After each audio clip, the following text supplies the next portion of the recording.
우크라이나 러시아 침공 10일째에 접어들었습니다. 민주주의를 파괴하려는 자와 민주주의를 수호하는 자의 싸움으로 지금 우크라이나 전쟁이 딱 그렇게 흘러가고 있네요. 공산주의, 자본주의, 사회주의가 민주주의에 대항해 마지막 발버둥을 치는 것으로 저는 그렇게 보이는데 여러분은 어떠신가요? 자유를 빼앗긴 곳에서는 인권을 보장받을 수 없습니다. 모든 사람들이 스스로 삶의 주인이 되어 자유롭고 평등한 입장에서 대화와 토론을 통해 정치 문제를 해결해가는 정치 방식인 민주주의야말로 인간이 내세울 수 있는 최고의 사회보장 방식입니다.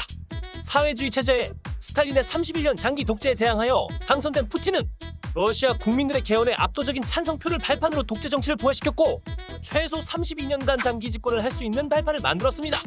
균형과 견제가 불가피한 러시아 푸틴의 사회주의는 한 사람의 독단으로 인해서 다른 나라의 자유를 빼앗고 인권을 탄압하고 있습니다. 그러나 그것보다 더 무섭고 우월한 것이 있었으니 그게 민주주의입니다. 푸틴은 민주주의를 헤아리하고 젤렌스키는 민주주의를 수호하려고 합니다. 대통령인 자신이 직접 나서서 시민들과 함께 러시아 군대를 막아서고 있습니다. 그리고 SNS를 통해 전 세계의 이를 알리며 전 세계인들에게 민주주의를 위해 도움을 요청하고 있습니다.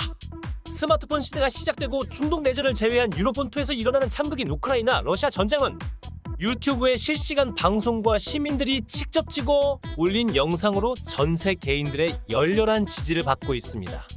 그에 반해 러시아 병사들은 전쟁인지도 모르고 3일간 평화유지군 연합훈련인지 알고 투입되었다가 우크라이나 국민들에게 포로가 돼버린 안타까운 장면도 유튜브와 실시간 방송으로 볼 수 있었습니다. 러시아 포로들의 말을 들어보면 알 수 있듯이 푸틴은 정말 스피드하게 3일 안에 끝낼 생각이었던 것입니다. 스피드라고 하였잖아요. 그런데 그게 지금 막힌 겁니다. 첫날부터 압도적인 병력 차이로 인해 공포와 패닉을 주고 항복을 받아낼 생각이었던 푸틴은 예상치 못한 우크라이나 대통령의 결사항전의 민주주의 수호에 박혀 지금까지 수도를 점령하지 못한 것입니다. 21세기 들어 전쟁은 정보전이 되었습니다. 군사적인 위성과 레이더로 인한 정보전이 승패를 좌우할 정도로 엄청 중요해졌습니다. 그리고 전쟁이 길어지면 길어질수록 예전 전쟁과 달라진 게 하나 있습니다.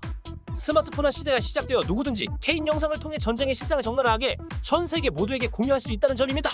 그리고 우크라이나 대통령 젤렌스키는 민주주의의 운동의 원조라 볼 수 있는 대한민국을 본받아 끝까지 민주주의를 수호하여 내 나라를 위해 싸우겠노라 절대 물러서지 않겠다며 항전을 다짐하고 있습니다.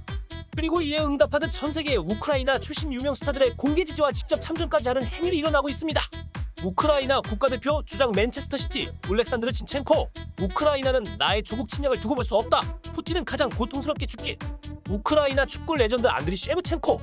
우리 모두가 우크라이나를 위해 단결해야 한다. 배우 밀라 요보비치. 온몸이 두동강 난 것처럼 고통스럽다. 배우 올가 쿠릴렌코. 우크라이나의 국민들의 안전을 기원과 전쟁 중단 촉구. 배우 베라 파미가 우크라이나와 자유를 위해 몸과 영혼 바치겠다. 배우 캐서린인. 나는 내 모국을 지지한다. 그리고 심지어 직접 조국을 위해 군복과 총을 들며 참전한 스타들도 있습니다. 테니스 선수 세르게이 스타코프스키, 복싱의 위급 세계 챔피언 올렉산더 우식, 3계급 챔피언 복싱 올림픽 2연패 바실 로마첸코, 복싱 영웅 비탈리, 복싱의 위급 세계 챔피언 블라디미르 클리치코 형제, 몰도바 프로축구팀 감독 유리 베르니도브, 베이징 동계올림픽 스컬 선수 블라디슬라프 헤라스케비치, 미스 그랜드 인터내셔널 미인 대회 대표 아나스타샤 레나, 아스널 수비수 출신 코치 올레 르주니. 이렇게 우크라이나 대통령부터 출신 스타들까지 직접 참전을 하는 것만이 아닙니다. 남녀노소 할 것 없이 할아버지 할머니 심지어 청소년들까지 맨몸으로 러시아 군대의 진격을 막고 저항운동을 벌이고 있습니다. 이처럼 푸틴의 오판 중에 결정적인 하나는 우크라이나 국민의 민주주의의 열망이 아닐까 싶습니다. 이처럼 전쟁이 어느 정도 길어지면 길어질수록 우크라이나에서 전 세계에 보내는 민주주의 운동은 점점 탄력을 받을 것은 물론이고 이로 인해 러시아는 전 세계의 압박으로부터 얼마 가지 못할 것입니다. 러시아 우크라이나 전쟁은 두 나라의 전쟁으로 시작되었지만 길어지면 길어질수록 두 나라만의 전쟁이 아니게 될 것입니다. 하루빨리 전쟁이 끝났으면 좋겠습니다. 우크라이나 전쟁 관련 중립편을 제작하였고 시간 나시면 처음부터 한 번씩 봐보시길 추천드립니다. 전 세계의 이슈거리 이것저것으로 다음 시간에 찾아뵙겠습니다. 마지막으로 꼭 일이 되길 희망하는 사진 한 장 올리겠습니다.